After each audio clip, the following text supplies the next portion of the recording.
One morning, I woke up feeling exhausted, and my entire body ached.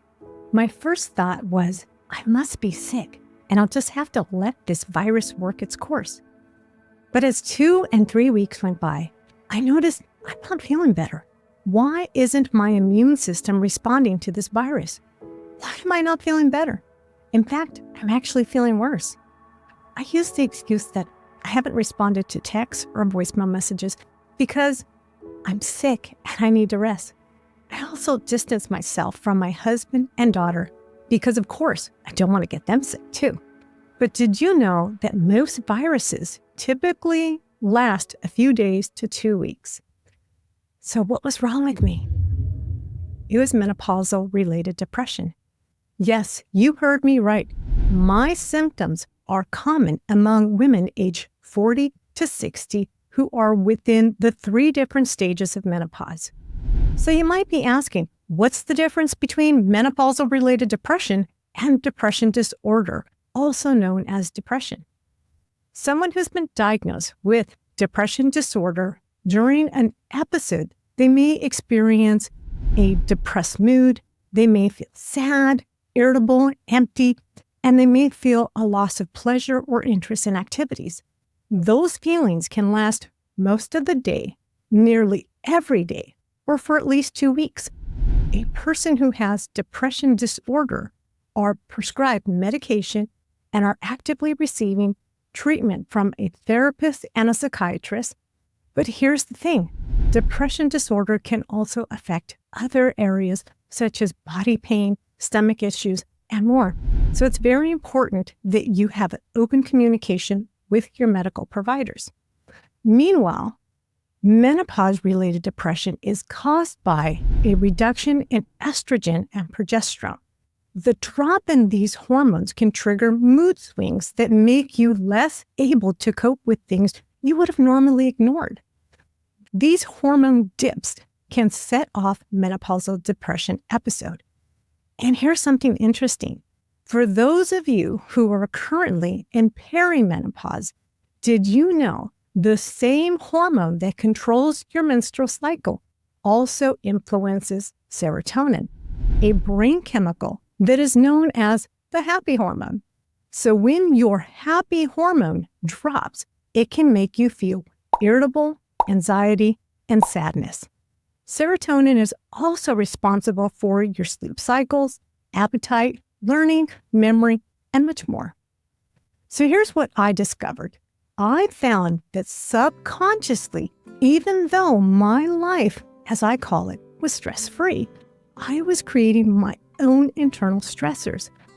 I felt like my life had passed me by. I had goals and dreams earmarked with timelines and milestones, which I failed to meet. I'm getting older, my weight's getting out of control. This wasn't the life I saw for myself 10 to 15 years earlier. What can I do to get back on track to achieve my goals and dreams? But this negative self-talk and my declining hormones was the reason I was feeling sick. It was then that I remembered something I always tell my loved ones who suffer from depression disorder. The only person standing in your way of feeling good is yourself. Meaning, you cannot expect someone to come along with a magic wand or a pill to make you feel better. I needed to do my part to manage my menopausal depression. Of course, my loved one's situation is slightly different because they would need to contact their medical provider right away and discuss what they are experiencing and feeling. Their provider may consider changing their medication and perhaps incorporating additional therapy. In my case, I knew I needed to force myself to feel better. So I forced myself to find ways to create positive change. I found that getting outside and walking around my neighborhood can improve blood flow, promote endorphins, and I'm not going to lie to you. Sometimes I felt like walking outside was one of the most difficult things I could ever do. But since my research outlined the benefits, I had to force myself to at least give it a try.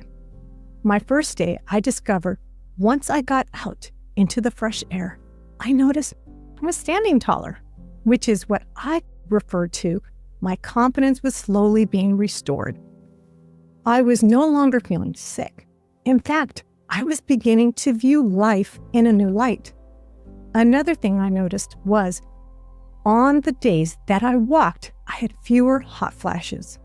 I also noticed that when I was faced with life's hiccups, which is very common, I was able to take a deep breath, something I haven't been able to do in many years, and deal with each hiccup without getting stressed out or panicking.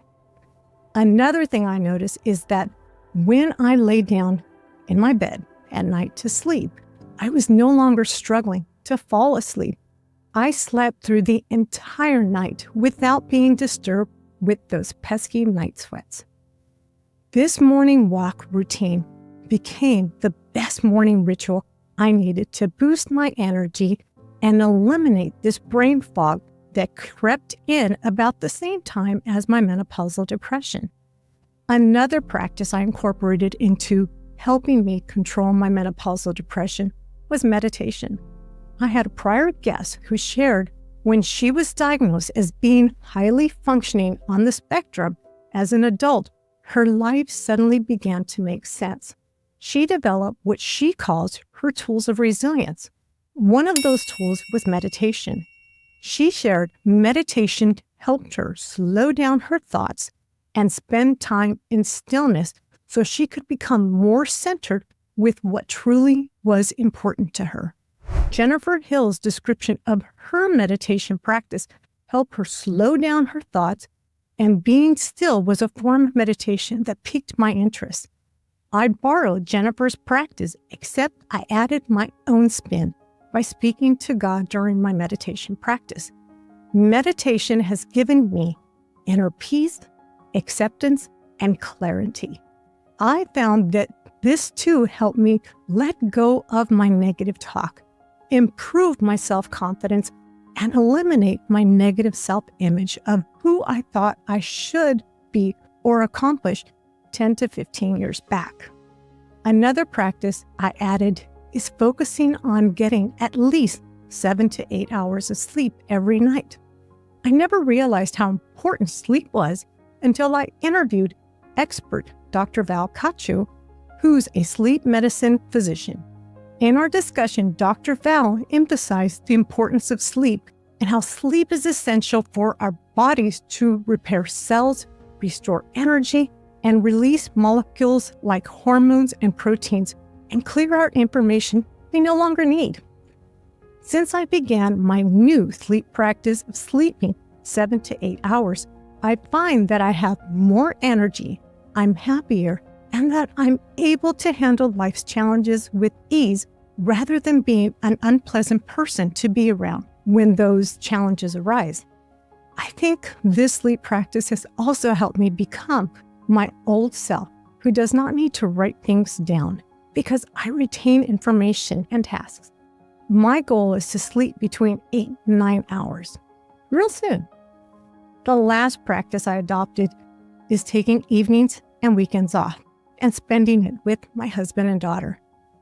I still remember when I thought I was sick during that unpleasant time. They were always there for me to remind me that they love me and that I have a purpose. So there you have it. Menopausal depression can be a challenging time, but as I mentioned before, no one is going to rescue you out of menopausal depression. We women have been professional problem solvers, family and friend motivators, and the one who inspires those around us. I guess you can say we're pretty tough. Now it's your time.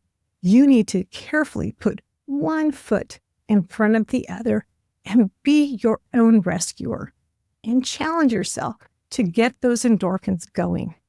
Go outside, breathe the fresh air, get your blood flowing, and walk off your menopausal depression.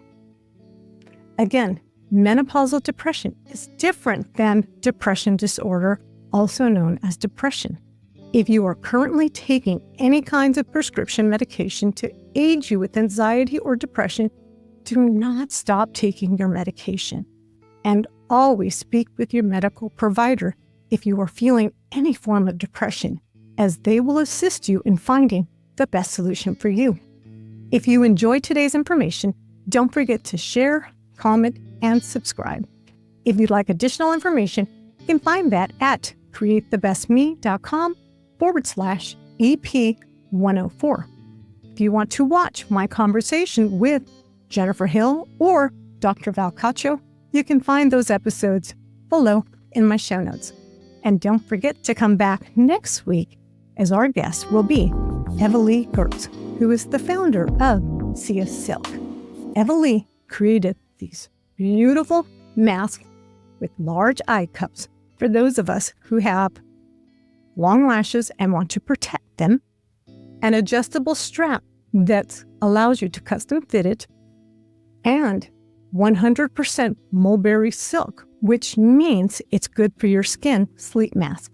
She will be here to share more information about why Sia Silk mask is the last sleep mask you'll ever buy. So you'll need to come back next week.